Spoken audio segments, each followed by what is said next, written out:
Sankt-Peterburg muutub põrguks Ukraina droonide jõhkra sissetungi all ja Venemaa ärkab sellel kolmapäeval 2026. aasta 3. juunil suitsuga ühe oma tähtsaima vitriini kohal. Ukraina alustas kaubmaoperatsiooni energia ja sõjalise infrastruktuuri sihtmärkide vastu Vladimir Putini linnas. Just siis, kui Moskva püüdis avada Peterburi rahvusvahelise majandusfoorumi, et müüa maailmale jõu, kontrolli ja majandusliku vastupidavuse kuvandit, droonid lendasid üle 1000 kilomeetri, kuni tabasid naftaterminali piirkonda ja kaitsega seotud punkte Kroonlinna lähedal, mis on strateegiline mereväebaas Soome lahes. Samal ajal kui ametnikud, ärimehed ja välisdelegatsioonid saabusid suurele Vene üritusele, tõid plahvatused, tulekahju, häiritud lennujaama töö ja julgeolekuhoiatus sõja sellesse keskkonda, mida Kreml soovis kasutada propagandaks. Mida Ukraina tahtis näidata? Miks rünnata Peterburi just foorumi päeval? Kuidas Moskva kavatseb pärast seda rünnakut oma vaateakent kaitsta? Ma räägin sulle sellest kohe kõigest. Kui sulle meeldib selline otsekohene ja ilma keerutamiseta sisu, siis kaalu tellimist, sest siin on iga päev selliseid videoid. Rünnak toimus varahommikul, enne kui linn jõudis majandusürituse ametliku rütmi.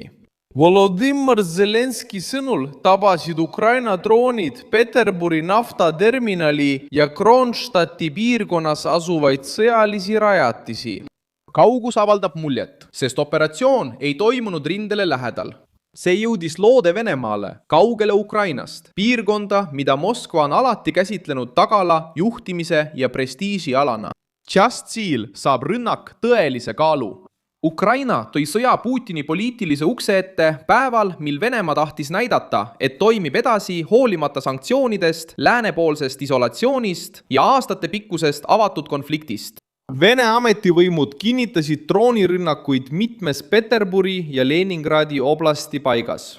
Kuberner Aleksandr Beglov teatas kahjudest taristule ja vigastatutest, kuid hukkunuid ei ole registreeritud. Vene pool püüdis juhtumit esitleda kui järjekordset õhutõrje poolt tõkestatud rünnakut, kuid levima hakanud piltidel oli näha tihedat suitsu sadamaalal. Avatud allikate analüütikud märkisid plahvatusi naftaterminali lähedal asuvas piirkonnas. Kuigi Moskva ei tunnistanud ametlikult kogu terminalile avaldatud mõju, oli avalik signaal tugev. Venemaa suuruselt teine linn, Putini poliitiline sünnikoht ja üks Kremli suurimate majandussündmuste toimumispaiku sai tabamuse rahvusvahelise nädala ajal. Energeetiline sihtmärk aitab selgitada operatsiooni põhjust. Ukraina käsitleb rafineerimistehaseid, ladusid, terminale ja sõjalisi rajatisi kui osa masinavärgist, mis toetab Venemaa sõda. Selliste rajatiste ründamine vähendab Moskva kütusevarusid, logistikat, tulusid ja operatiivvõimekust.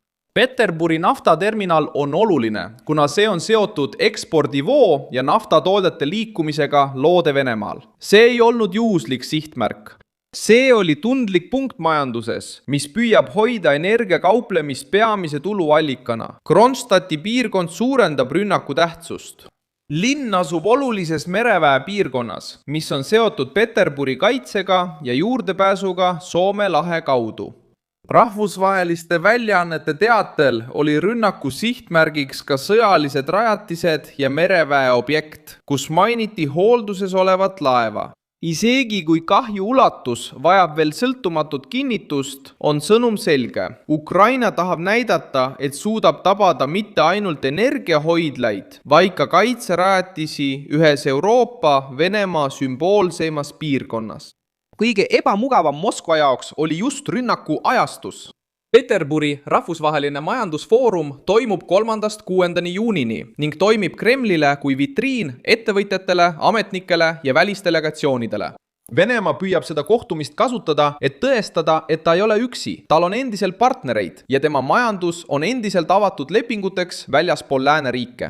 Aga avamisega kaasnes suits sadamas, katkestustega Pulkovo lennujaamas ja turvahoiatusega. Pilt, mida Moskva soovis kontrollida, läks juba esimestel tundidel katki. Vladimir Putin peaks järgmiste päevade jooksul üritusel kõne pidama ja Kreml peab rünnaku muutma vastupanukõneks. Moskva kipub ütlema, et Venemaad provotseeriti, õhutõrje töötas ning majandus jääb püsima. Aga probleem Vladimir Putini jaoks on see, et rünnak toimus vales kohas, valel ajal ja vale publiku ees. see oli Peterburi, linn, mis on otseselt seotud Venemaa presidendi poliitilise elulooga ja see sai tabamuse ajal, kui valitsus võõrustas külalisi ja püüdis müüa stabiilsuse kuvandit. Rünnak näitas samuti edasiminekut kaubmaasõja loogikas. Rindejoon püsib karm, kuid Ukraina on hakanud kasutama droone, et tekitada Venemaal sisemisi kulusid. See sunnib Moskvat õhutõrjet laiali paigutama, kaitsma suuri linnu, katma majandusinfrastruktuuri ja samal ajal hoidma sõjalist survet Ukraina vastu. Iga droon, mis jõuab kaugesse piirkonda, sunnib Kremlit seletama, kuidas sõda, mida nad väitsid kontrollivat, suudab läbida üle 1000 kilomeetri ja ilmuda strateegilise linna kohale. Võitlus ei käi nüüd enam ainult territooriumi pärast, vaid ka jõu tajumise pärast. Rünnak avaldab survet Venemaa sisejulgeolekule, sest Peterburi ei saa käsitleda kui teisejärgulist piirkonda. Kui droonid jõuavad piirkonda rahvusvahelise ürituse ajal, hakatakse ka teisi lähedal asuvaid rajatisi pidama haavatavateks. Sadamad, lennujaamad, baasid, tööstused ja energiataristud peavad töötama kõrgendatud valmisolekus. See suurendab sõjakulusid. Ukraina püüabki just seda, sundida Moskvat kulutama rohkem, et kaitsta seda, mis varem tundus rindest kaugel olevat. Mina olen Milson Alves, Global rahvusvaheliste suhete asjatundja ja minu eesmärk on hoida sind iga päev tõese infoga hästi kursis. Uudiste lingid leiad video kirjeldusest. Pane sellele videole like, telli kanal ja vaata lõpus kommentaare, et olla veelgi paremini seotud Milson Alvese kogukonnaga.